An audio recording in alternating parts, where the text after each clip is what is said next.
Rachel Maddow went to Dick Cheney's funeral yesterday. We can do this, people.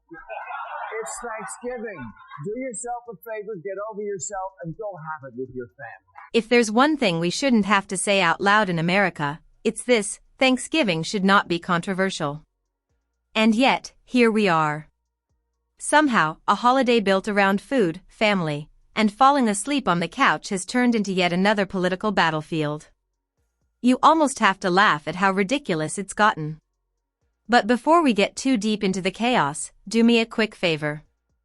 Go ahead and tap that like button, and make sure you're subscribed so you don't miss future videos where we break down the madness with a little humor and a lot of honesty. Now, let's get into it, because wow, there's a lot to unpack here. So, Bill Maher kicked things off with that classic Maher blend of sarcasm and common sense when he said he couldn't believe even Thanksgiving has become a political issue. And honestly, same. When did stuffing, turkey, and sweet potato casserole become partisan problems? Who looked at mashed potatoes and thought, this is somehow oppressive? But according to Maher, and let's be real, he's not wrong, the far left has been on a kind of holiday-destroying tour lately. First Halloween was problematic, then Father's Day became a symbol of patriarchy, and now Thanksgiving is basically cancelled unless everyone at the table votes the same way. Imagine being so ideological that you need a political background check before you pass the cranberry sauce.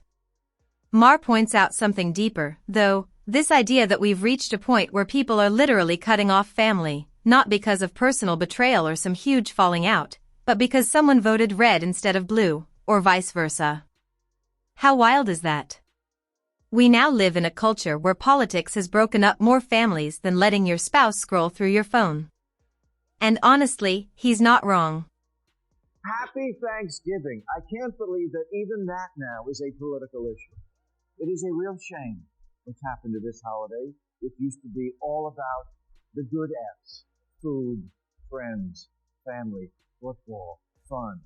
And now it's fuck you.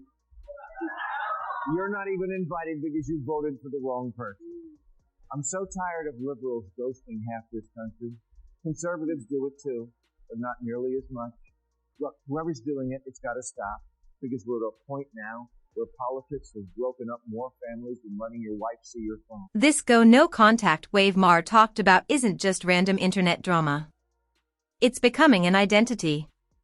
There are people out here proudly announcing, almost like it's a badge of honor, that they won't sit with their own parents because of who they voted for. When did we turn into ideological Scientologists? Disconnection used to be a fringe concept. Now it's a personality trait. Even David Litt, who literally worked as a speechwriter for Obama, publicly said he used to snub his conservative relatives and realized, yeah, that was a mistake. He admitted it. And you'd think people would be like, hey, good for you, personal growth. But nope.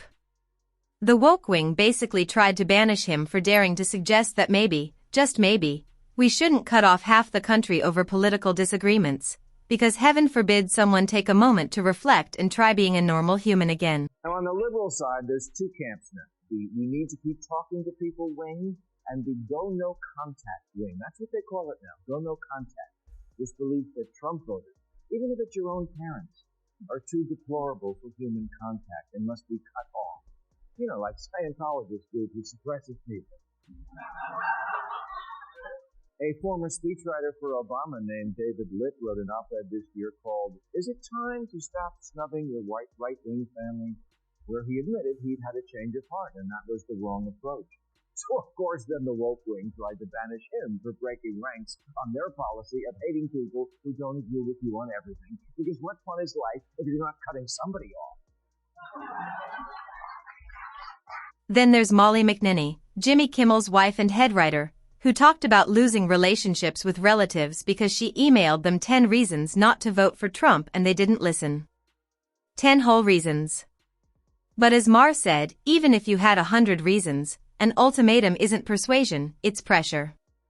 And pressure doesn't make people rethink their politics, it makes them rethink you. That line hit hard.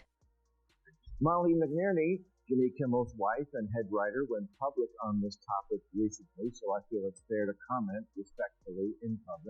She says she's lost relationships with relatives because she wrote them an email before the election with 10 reasons why they shouldn't vote for Trump. And some still didn't obey. So, 10 reasons. I can think of 100. But I would never present it to someone as an ultimatum. Ultimatums don't make people rethink their politics. They make them rethink you.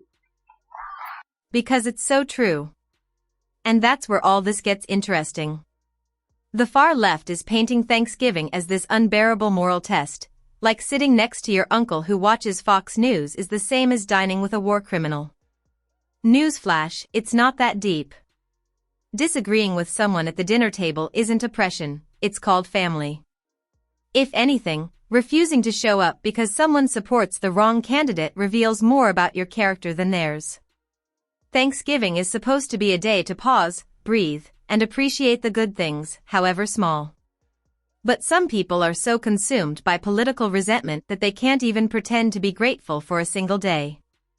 They've turned bitterness into a lifestyle.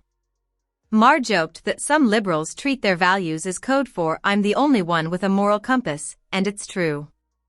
But here's the kicker, Maher himself votes Democrat. He's not coming from the right, he's coming from the place where common sense used to be. His whole point is simple: if 77 million Americans didn't trust your side to take power, maybe ask why instead of pretending you're the only person who ever cared about the country. Somewhere along the way, my values became code for "I'm the only one with a moral compass." You know what would have been a better exercise? Write a top 10 list to yourself, where you try to imagine 10 reasons why 77 million Americans didn't want to trust you with taking power. And I say that as someone who votes Democratic, as I like to remind my very pure friends, we voted for the same person. You're just like you lost. But instead, the left doubled down. They turned Trump into a cartoon villain, the boogeyman under the bed of American politics. And instead of dealing with political disappointment like adults, debating, organizing, and persuading, they just melt down. Every day is a new emotional emergency. They attack him non-stop, exaggerate every flaw, and paint him as the root of literally everything wrong with society. And the wildest part is that a lot of them don't even understand what he actually did or didn't do. Their anger is more about vibes than facts. And when you let vibes guide politics, everything becomes a crisis, including Thanksgiving dinner. Do you really not get it at this point? Everything with him is done through personal relationships. He's a people guy. Trust me, he's not at home at night poring over the briefing books. This is government by people are saying. If anything, we need more people like me having dinner with him. You complain he's surrounded by ass-kissers, but your strategy is to make sure no one but ass-kissers are around him? You are not serious people. Disagreement doesn't ruin a family gathering, but refusing to show up does. Mature people can sit in the same room with other grown adults who have different opinions without needing emotional life support. You can debate, you can clash a little, and then you can pass the gravy like normal people. Not everything has to be a moral war. Rachel Maddow went to Dick Cheney's funeral yesterday. We can do this, people. It's Thanksgiving. Do yourself a favor, get over yourself, and go have it with your family. And then we get to the bigger theme, this idea that the far left has developed a real hostility toward free speech. You've seen it. The moment you say something even slightly outside the approved narrative, they don't just argue with you, they try to destroy you. The goal isn't conversation, it's punishment. It's fear. Agree with us, or else. Suddenly, people are digging up tweets from a decade ago, emailing HR departments, pushing for firings, blacklisting, cancellations, whatever it takes to eliminate the heretic. And if that fails, they go after your spouse, your friends, and your social life. It's not disagreement anymore, it's ideological warfare. And that's where Maher brings up the UK, because right now, Britain is giving us a preview of the nightmare version of this mindset. People are literally being arrested over tweets. Graham Linehan, a famous writer with numerous awards, gets detained by police, not for violence, not for a threat, and not for harming anyone, but for having the wrong online opinions about gender. That's the road the ultra-ideological left leads to.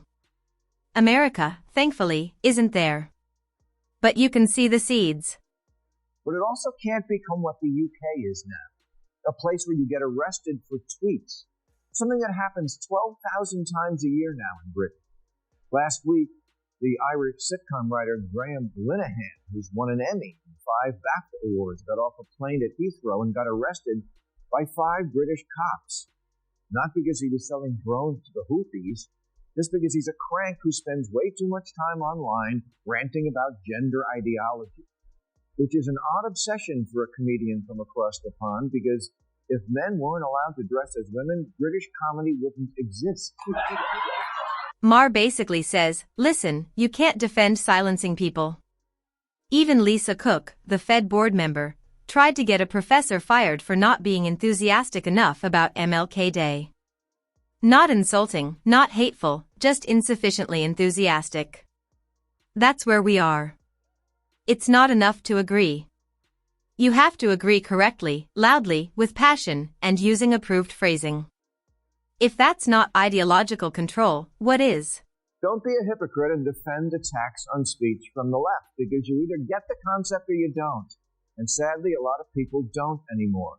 Yes, mostly the young, who are never taught it by their derelict educational system.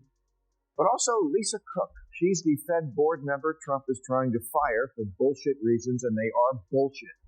But when she tried to get another professor fired because he once, according to one student, was less than rapturous about Martin Luther King Day, no, she should know better.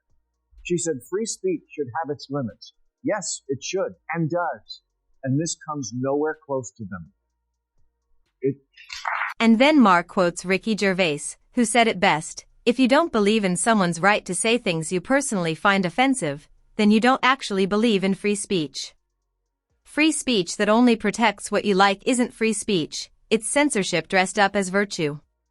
Freedom sometimes means hearing things that annoy you. It means people saying things that make you roll your eyes. It includes everything from J.K. Rowling's carefully worded essays to Dave Chappelle's jokes to Graham Linehan's cranky Twitter rants. You don't have to like any of it, but you can't demand that people be fired, isolated, silenced, or imprisoned simply because you hated a punchline.